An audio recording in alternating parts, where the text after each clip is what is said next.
Hi kids, it's Brother Dawood again with another fun book for you. Today, it's Miss Nelson is Back, which is a super fun book, so let's read it together. Miss Nelson is Back by James Marshall.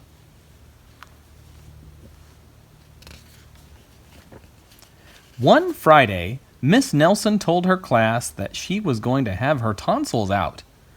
"I'll be away next week," she said, "and I expect you to behave." "Yes, Miss Nelson," said the kids in 207. But at recess, it was a different story. "Wow," said the kids. "While Miss Nelson is away, we can really act up." "Not so fast," said a big kid from 309. "Haven't you ever heard of Viola Swamp?" "Who?" said Miss Nelson's kids. "Miss Swamp is the meanest substitute in the whole world," said the big kid. "Nobody acts up when she's around." "Oh," said Miss Nelson's kids. "She's a real witch," said the big kid. "Oh," said Miss Nelson's kids. "I'll just bet you get the swamp," said the big kid. On Monday morning, Miss Nelson's kids were all in their seats. They were very nervous. Some of them had not slept well all weekend. "If we get the swamp, I'll just die," said one kid. They heard footsteps in the hall. Thump, thump, thump. Slowly, the knob turned, and the door opened. It was Mr. Blandsworth, the principal. "I shall personally take over this class," he said. Miss Nelson's kids were so relieved. But they soon learned that Mr. Blandsworth was not a lot of fun. All morning, Mr. Blandsworth tried to amuse the class with his corny card tricks. "Oh, brother," said the class. That afternoon, Mr. Blandsworth showed the class his favorite shadow pictures. "This is kid stuff," said the class. The next day, Mr. Blandsworth demonstrated his favorite bird calls. They were not a success. And for 2 days, Mr. Blandsworth showed slides of his goldfish Lucille. Miss Nelson's kids had never been so bored. While dusting erasers in the schoolyard, 3 of the ringleaders of 207 discussed the situation. "Something will have to be done," they said. "We must get rid of Blandsworth." And they hatched a plot. After school, they painted and sewed and borrowed some old clothes, and they practiced some very difficult stunt work in the backyard. The next day, they weren't in class. "Well, that's too bad," said Mr. Blandsworth. "They'll miss all the excitement." Mr. Blandsworth was about to show the class his collection of ballpoint pens from all over the world when someone came to the door.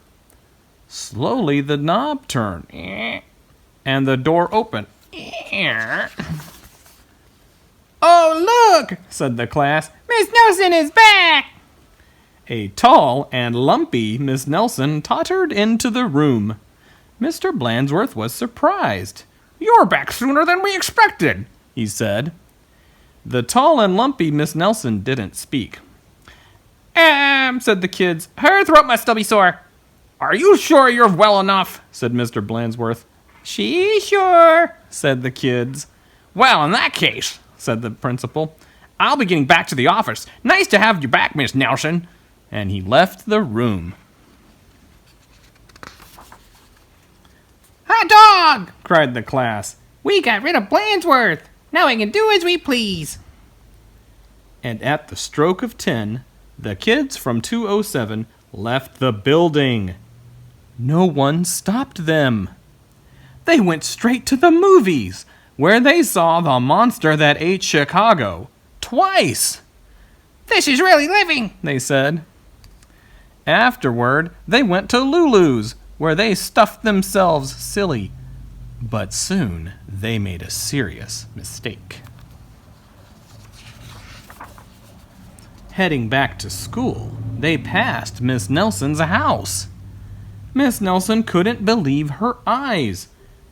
"Those are my kids," she said in a scratchy voice. "What are they doing out of school? And who is that with them?" Miss Nelson telephoned Mr. Blandsworth to see what was going on.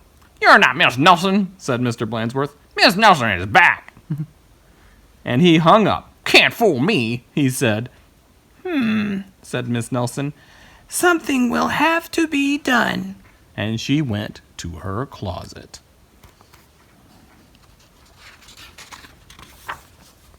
Back in 207, Miss Nelson's kids were spending an agreeable afternoon. They were very pleased with themselves. "We should have done this more often," they said. They did not notice the figure out in the hall. Slowly, the knob turned, and the door opened. "My name is Viola Swamp," said the lady in a scratchy voice. "Yipes!" cried the kids. "The swamp!" "That's right," said the swamp. "And I'm here to whip this class into shape. Get back out to those desks on the double." The class did as it was told. The big kid from 309 was certainly right. Miss Swamp was a real witch. She knew how to get results. The class did a whole week's work in no time. "We shouldn't have gotten rid of Blandsworth," they said. "Pipe down," said the swamp. "Or..." Just then, something under a desk attracted her attention. It was a mask. "Ah!" said Miss Swamp. "So that's your little game." And she tried on the mask, just as Mr. Blandsworth stepped into the room. "Miss Nelson," said Blandsworth, "I'm of the opinion that someone has been impersonating you." "Uh-oh," whispered the kids. "You don't say," said Miss Swamp. "Probably just some kids acting up. I'm sure it won't happen again." And Mr. Blandsworth left. "And it won't, will it?" said Miss Swamp to the class. "Because the swamp will be watching." A minute later, Miss Nelson appeared. "I'm back," she said. "Hot dog!" cried the kids. "Are we glad to see you?" "Didn't you have fun with Mr. Blandsworth?" asked Miss Nelson. Said the kids. They decided not to mention Miss Viola Swamp, but they wondered why Miss Nelson hadn't seen her in the hall. The end. Wasn't that great? Have a great day.